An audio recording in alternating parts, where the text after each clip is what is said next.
सिंचाई की टेंशन खत्म, यूपी के हर किसान के खेत में होगा तालाब। उत्तर प्रदेश सरकार किसानों की आय बढ़ाने और खेती में जल संचयन को बढ़ावा देने के लिए प्रयासरत है।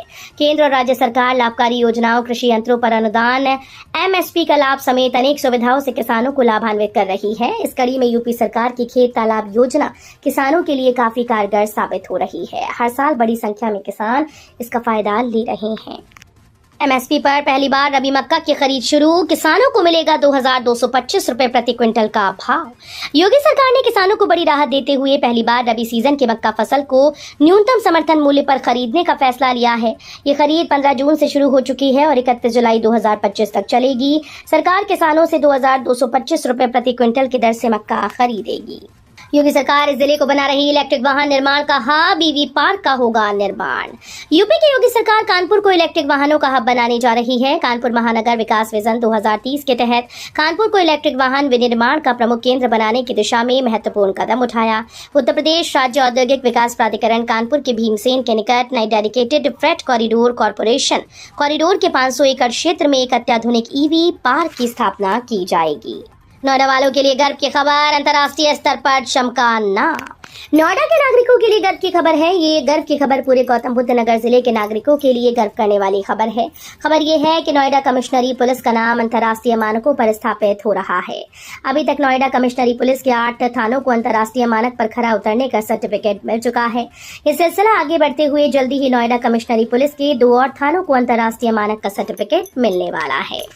कश्मीर घाटी से भी होगा प्रयागराज का सीधा रेल संपर्क, समय सारणी पर चल रहा है मंथन। श्री माता वैष्णो देवी कटरा रेलवे स्टेशन से श्रीनगर के बीच कश्मीर की वादियों से गुजरती वंदे भारत एक्सप्रेस के तमाम वीडियो इन दिनों सोशल मीडिया में वायरल हैं। प्रयागराज के लोग भी इन वीडियो को पसंद करने के साथ साथ शेयर भी कर रहे हैं। आने वाले दिनों में प्रयागराज के लोगों को इस तरह के वीडियो शेयर करने की जरूरत नहीं पड़ेगी। शिक्षकों को अवकाश में स्कूल न बुलाएं, यूपी के कई एमएलसी ने सीएम योगी को लिखा पत्र। उत्तर प्रदेश के कई एमएलसी ने प्राइमरी स्कूल्स में बढ़ाए गए 30 जून तक अवकाश के दिनों में शिक्षकों को स्कूल्स न बुलाने का समर्थन किया। एमएलसी देवेंद्र प्रताप सिंह, एमएलसी आशुतोष सिन्हा, प्रश्न और संदर्भ समिति के सभापति राज बहादुर सिंह चंदेल और एमएलसी अरुण पाठक ने मुख्यमंत्री योगी आदित्यनाथ को पत्र भेजा। इन्होंने मुख्यमंत्री से शिक्षकों, शिक्षा मित्र और अनुदेशकों को अवकाश अवधि तक घर से काम करने की छूट दिए जाने का अनुरोध किया। यूपी बीएड रिजल्ट 2025 जारी, इन आसान स्टेप से चेक करें परिणाम।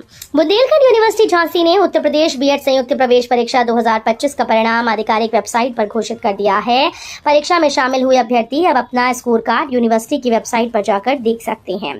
यूपी बीएड जेईई 2025 का आयोजन 1 जून को राज्य के विभिन्न परीक्षा केंद्रों पर किया गया था। कस्तूरबा गांधी आवासीय विद्यालय की छात्राएं भी अन्य राज्यों में जाएंगी भ्रमण पर।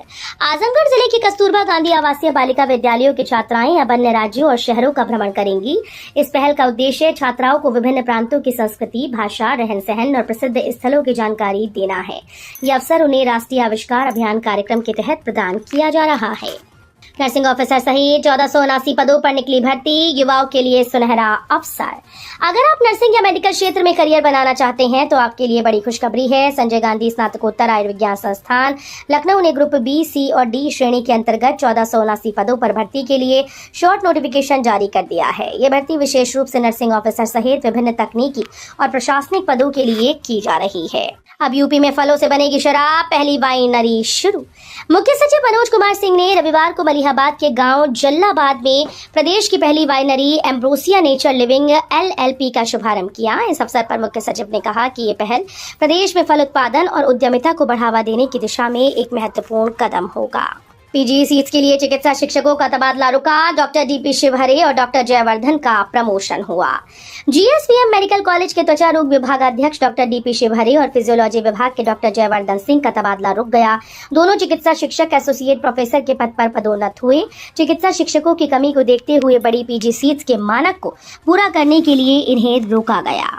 यूपी में पंचायत चुनाव लड़ने की तैयारी में जुटी कांग्रेस, जिलेवार की जा रही समीक्षा।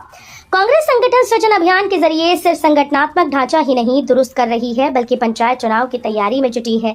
जोनवार हो रही समीक्षा में हर जिले के जिलाध्यक्ष व शहर अध्यक्ष से संबंधित कार्यकारिणी के एक सदस्य के बारे में जानकारी ली जा रही है।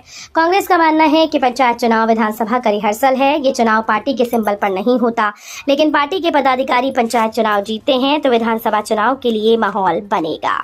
यूपी में होम स्टे और हेरिटेज प्रॉपर्टी में निवेश पर छूट देगी सरकार। आगरा में राष्ट्रीय जन उद्योग व्यापार संगठन के 2 दिवसीय बिजनेस समिट का समापन रविवार को ताज रोड स्थित होटल में हुआ।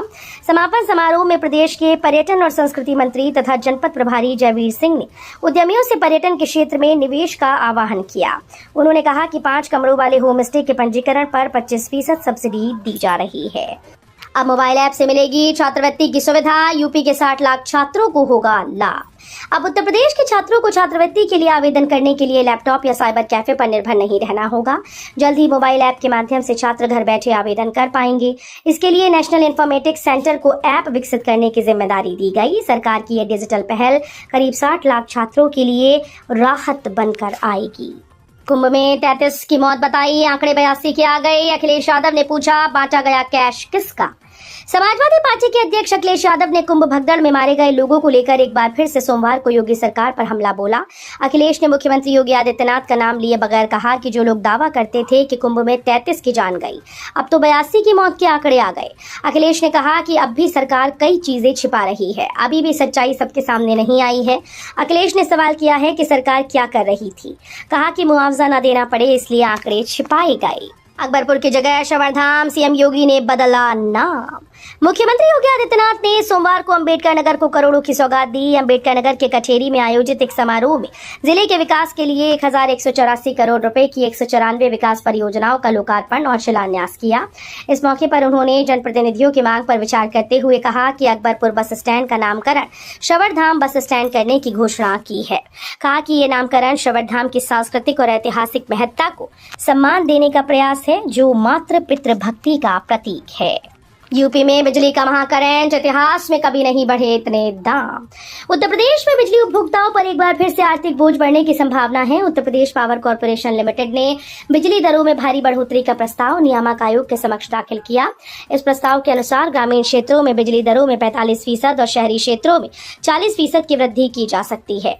इसके अलावा नए बिजली कनेक्शन लेना भी महंगा होने वाला है।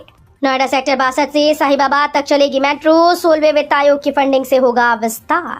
उत्तर प्रदेश के नोएडा सेक्टर 62 से साहिबाबाद तक मेट्रो विस्तार को लेकर एक बार फिर से उम्मीद जगी।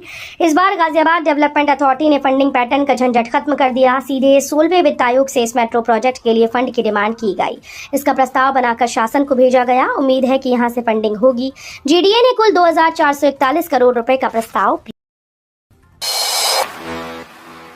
न बिजली ठीक और न पार्किंग का इंतजाम। ग्रेटर नोएडा में रिवर व्यू सोसाइटी के लोगों का फूटा गुस्सा। ग्रेटर नोएडा वेस्ट की रिवर व्यू सोसाइटी के निवासियों ने बुनियादी सुविधाओं की कमी को लेकर जोरदार प्रदर्शन किया। प्रदर्शनकारियों ने एनबीसीसी और सीआर के खिलाफ नारेबाजी करते हुए सोसाइटी से गौर प्रोजेक्ट के मुख्य गेट तक मार्च निकाला। इस विरोध प्रदर्शन में बड़ी संख्या में महिलाएं, बुजुर्ग और बच्चे शामिल हुए। प्रदर्शनकारियों ने हाथों में बैनर और पोस्टर लेकर अपनी समस्याओं को उजागर किया। IIT BHU के 15 छात्रों को प्लेसमेंट सत्र में 1 करोड़ से अधिक के सालाना पैकेज। भारतीय प्रौद्योगिकी संस्थान वाराणसी ने 2024-25 प्लेसमेंट सत्र में उल्लेखनीय सफलता प्राप्त की। वैश्विक भर्ती में अनिश्चितताओं के बावजूद अब तक 1373 से अधिक जॉब ऑफर मिल चुकी है, जिनमें 4 अंतर्राष्ट्रीय ऑफर शामिल हैं। खास बात यह रही कि संस्थान के 15 छात्रों को 1 करोड़ से अधिक के सालाना वेतन पैकेज प्राप्त हुए। बताते चलें कि इसमें सर्वाधिक पैकेज 2.20 करोड़ प्रति वर्ष रहा। यूपी में हमीरपुर ने रचा इतिहास, गेहूं खरीद में बना नंबर 1। उत्तर प्रदेश में गेहूं खरीद के मोर्चे पर हमीरपुर जिले ने अपनी धाक जमाई। सभी 74 जिलों को पछाड़ते हुए हमीरपुर ने इस बार गेहूं खरीद में पहला स्थान हासिल कर लिया। इतना ही नहीं, जिले ने अपने निर्धारित लक्ष्य से 100% से अधिक गेहूं खरीद कर किसानों को समय पर 90% से ज्यादा भुगतान भी सुनिश्चित किया, जिससे अन्नदाताओं के चेहरे पर खुशी की लहर दौड़ पड़ी। अब खाद्य विपणन विभाग क्रय केंद्रों पर डंप पड़े गेहूं को तेजी से गोदामों तक पहुंचाने में जुट गया है। यूपी में मानसून की दस्तक से पहले होगी राहत की बारिश। 51 जिलों में येलो अलर्ट जारी। अगले कुछ दिनों तक प्रदेश के कई जिलों में बारिश होने का अनुमान है। भारतीय मौसम विभाग ने उत्तर प्रदेश के मौसम को लेकर जानकारी साझा की। विभाग के अनुसार आज से अगले कुछ दिनों तक राज्य के कई हिस्सों में तेज और हल्की बारिश की संभावना है। इसके साथ ही 16 जून को यूपी के 51 जिलों के लिए येलो अलर्ट भी जारी कर दिया गया। यूपी के नगर निगमों में चली तबादला एक्सप्रेस। लंबे समय से जमे अफसर इधर से उधर। यूपी के नगर निगमों और नगर पालिकाओं में तबादला एक्सप्रेस चली है। लंबे समय से जमे अधिकारियों को हटाया गया और उनकी जगह तैनाती दी गई। लखनऊ नगर निगम के जोन 8 के जोनल अधिकारी और कर अधीक्षक अजीत राय को भी स्थानांतरित कर दिया गया। उन्हें नगर पालिका परिषद देवरिया का कर अधीक्षक बनाया गया। प्रधानमंत्री नरेंद्र मोदी को भेंट किया जाएगा रामलला रक्षा यंत्र। रामलला सेवा संस्थान की ओर से जल्द ही पीएम नरेंद्र मोदी को रामलला रक्षा यंत्र भेंट किया जाएगा। संस्थान की ओर से 5 विशेष चांदी से निर्मित यंत्र तैयार किए गए हैं, जो 5 विशिष्ट लोगों को दिए जाएंगे। अब तक ये यंत्र सीएम योगी आदित्यनाथ व श्री राम जन्मभूमि तीर्थ क्षेत्र ट्रस्ट के अध्यक्ष महंत नृत्य गोपाल दास, राम मंदिर व सिद्धपीठ हनुमानगढ़ी को समर्पित किया जा चुका है। लखनऊ एयरपोर्ट पर बड़ा हादसा चला। हज यात्रियों से भरे सऊदी अरबिया एयरलाइंस विमान के पहिए से निकली चिंगारी। उत्तर प्रदेश की राजधानी लखनऊ में प्लेन के पहिए में आग लगने की खबर है। लखनऊ अमौसी एयरपोर्ट पर लैंडिंग के बाद टैक्सीवे पर जाते वक्त सऊदी अरबिया एयरलाइंस के विमान के बाएं पहिए से चिंगारी और तेज धुआं उठने लगा। ये विमान जेद्दा से हज यात्रियों को लेकर लौटा था। चिंगारी का पता चलते ही पायलट ने एयर ट्रैफिक कंट्रोलर को सूचना दी।